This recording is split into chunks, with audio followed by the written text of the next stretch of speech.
So today's big story is Donald Trump's conviction, and the question on everybody's mind is that former US President Donald Trump going to prison.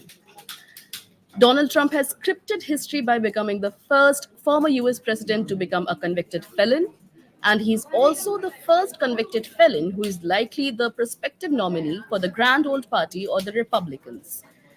The New York court has found him guilty on all 34 charges in his hush money trial. So, this is Anviti Singh speaking with Disha Bagchi, and you're going to tell us what this trial was about and why he has been convicted. Right. So Trump's hush money trial actually originates back in 2018 when reports emerged that Trump had allegedly paid hush money to adult film star Stormy Daniels for to hide his alleged sexual relationship with her in order to sort of protect his reputation from the upcoming elections. So while in New York, it is not illegal to pay someone money to seclude certain details of their relationship or any other secrets. It is illegal to hide such payments. So that is what Trump has been found guilty for because he hid these payments as reimbursements or as legal fees to his former lawyer Michael Cohen, who was actually the key witness in this case. Right. After Stormy Daniels, the adult film star, he was the most talked about witness. Right. He was one of he from being a close confidant of Trump became his key enemy in a sense in this case. So as you mentioned, Donald Trump has been found guilty of 34 felony charges of falsifying business records. So, and yes, as you said, he's become the first former US president to be convicted of criminal charges. But I think it's important to note that these are not federal charges, these are state charges.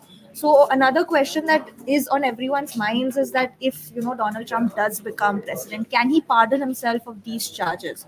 Well, But before we yeah. go into that, before we go into him becoming the president, the first question that pops in my mind is, can a convicted felon even run for president? Do we have such rules or regulations in place? Right. So, according to the U.S. Constitution, there is nothing that stops a convicted felon from running for election. The only requirements for a U.S. citizen to run for presidential elections is that they must be above 35 years of age, they must be a naturally born U.S. citizen, and they must reside in the U.S. for at least 14 years. So, it does not state anything about whether you have been convicted of any criminal charges or not, which means that yes, Donald Trump can continue his poll campaign for re-election in the 2024 US presidential elections. And I know he is, in fact, going to campaign because immediately after the conviction, he talked to reporters, and this is what he said to them.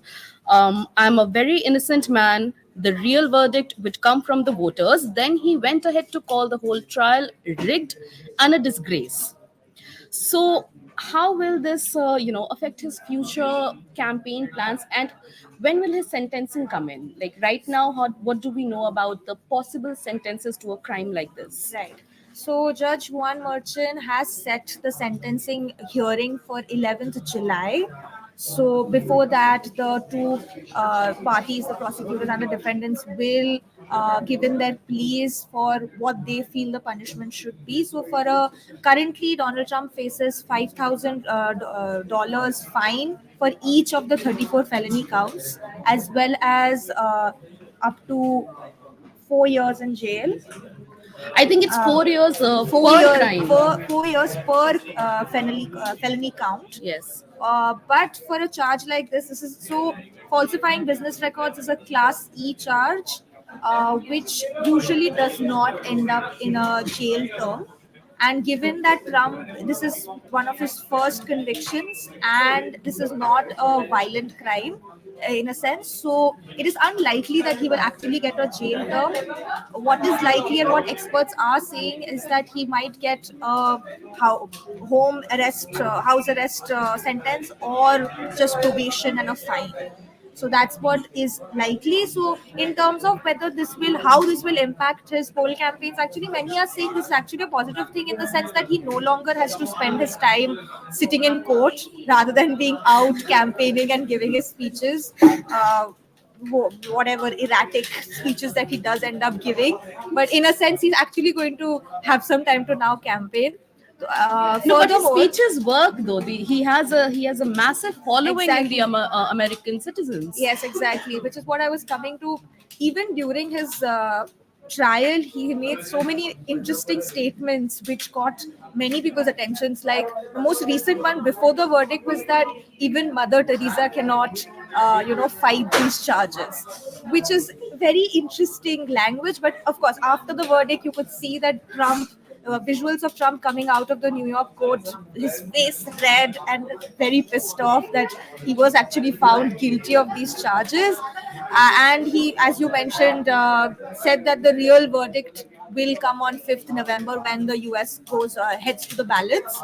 Right. So, in terms of how this has impacted his poll campaign so far, we actually noticed something which was very interesting, which was that an hour after the verdict came out, Trump's poll campaigning website actually crashed because many of his supporters actually went to the website to donate for his poll campaign. So we're actually seeing positive impacts of this So his supporters verdict. now, after this verdict, want to fund his campaign even more. Exactly, exactly. And we're seeing very strong Republican push also because we're seeing former US presidential nominee Vivek Ramaswamy also saying that. He wasn't a nominee; he was a runner. Yeah, sorry. He also said that this judgment will backfire, and many other Republicans have also said that this judgment is a disgrace. Have repeatedly iterated, Trump's words. Yeah. But President Joe Biden, and we're going to talk about him as well. President Joe Biden tweeted, I think, posted on X now, that no one is above the law. But coming to Joe Biden, how is this increased support for Trump, let's say after his trial, gonna affect Biden's own campaign? Because there's some surveys in the recent past that showed Biden's likability has lessened among especially young voters, especially after the crackdown on students who were involved in the Gaza protests. And some are also complaining about increased cost of living, the housing crisis, so many things. So how is this verdict going to affect Biden's campaign?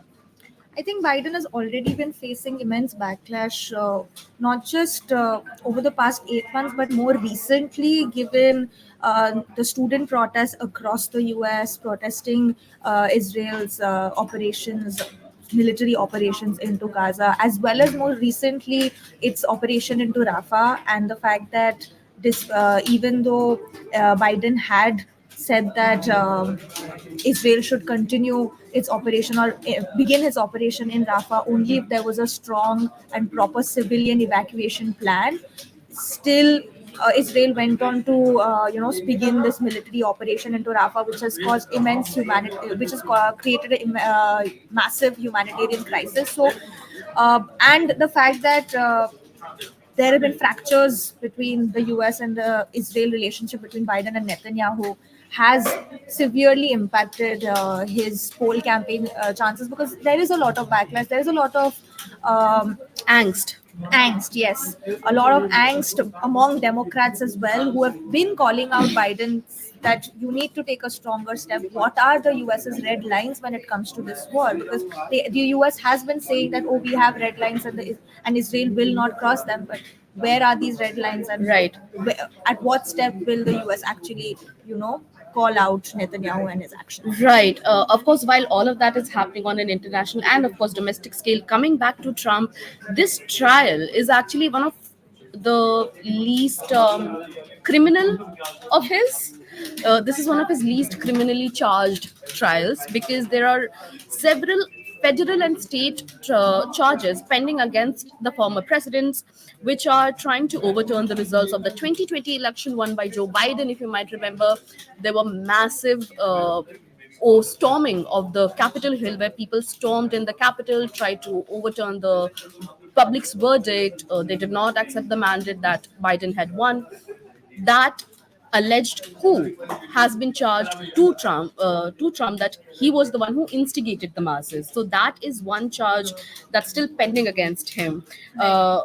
When are those going to trial? Is it So likely before the election or after? it's unlikely that any of these cases will actually go to the trial phase before the November elections. This hush money case was the only, so far, is the only case that actually went to the trial stage and has reached its verdict. There are three other cases, as you mentioned, which are against Trump, and he's only been indicted in these cases, of which two cases actually have federal charges against him and one has state charges against him. So the case in Georgia as well as Washington, both of which are about election interference, have federal charges against him, whereas the case in Mar-Lago of him keeping confidential state documents in his residence and refusing to give them back when his term as president ended is against state charges.